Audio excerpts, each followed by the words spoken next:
You may not remember it afterwards because it's not memorable, since stillness is timeless, and the mind cannot memorize it or think, oh, that was interesting, I'll remember that, because stillness is not interesting. Interesting is a mental thing.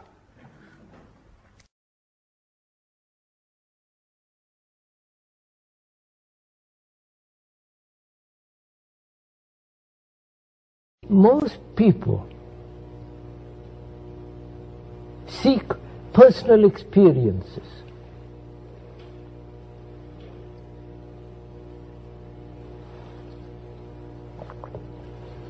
And if it is a personal experience of a person, then it has very little validity. Because that experience may be merely a projection of one's own intentions, fears and hopes and all the rest of it.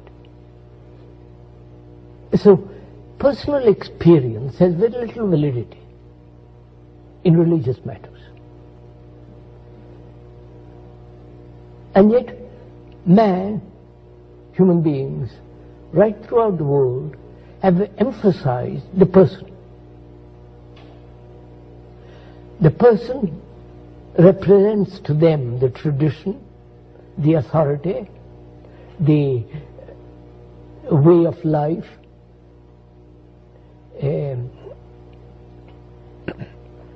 through him they hope to attain or reach enlightenment or heaven or all the rest. Personal experience has really no value at all where truth is concerned.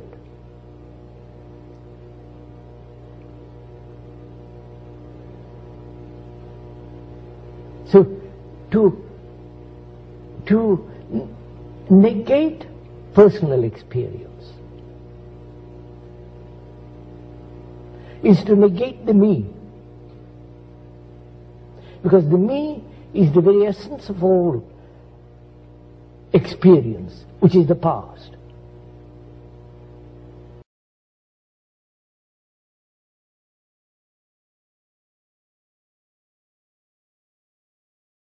The old emotion that arises, slight trigger triggers pain body, a pain body episode, pain body being the old stored up emotion from the past, human suffering, human pain that hasn't gone away, that is partly personal and partly collective, humanity. Ultimately, in the larger sense, is all just human pain. It's not ultimately personal at all. And that is a little entity, energetic entity that lives in you, sometimes dormant and sometimes active. And sometimes half dormant, half asleep, with one eye open, waiting for an opportunity, just for a trigger.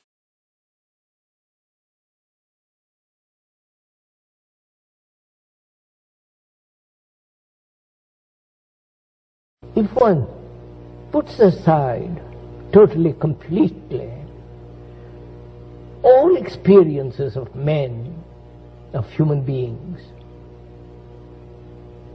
and their systems, their practices, their rituals, their dogmas, their concepts. That is, if one can actually do it, not theoretically, but factually, say, wipe it all out.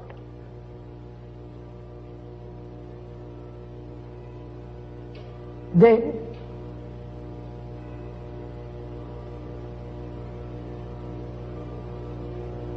what is the quality of the mind that's no longer held in the matrix of experience?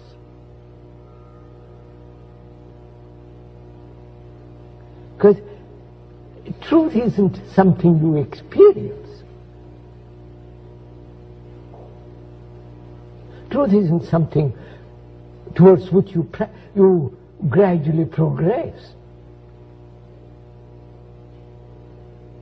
It isn't that through infinite days of practice, sacrifice, control, discipline, come to it. If you do, then it's personal experience. And when there is that personal experience, then there is the division between the me, the person, and the thing which you experience. Though you may try to identify yourself with that experience, with that thing, there is still this division.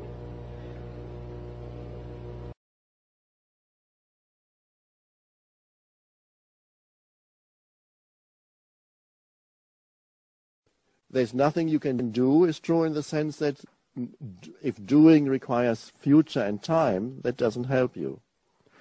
And, of course, going into the present moment and becoming internally aligned with the present moment isn't really a doing. In that sense, there's nothing you can do. You can only allow the present moment to be and go deeply into it. It's a question of how you use language. But so in that sense, they are right. There's nothing you can do. And the others are also right. The intensity is required, the intensity with which you embrace the now. So there's the point. No future state. You're not becoming something that you are not now.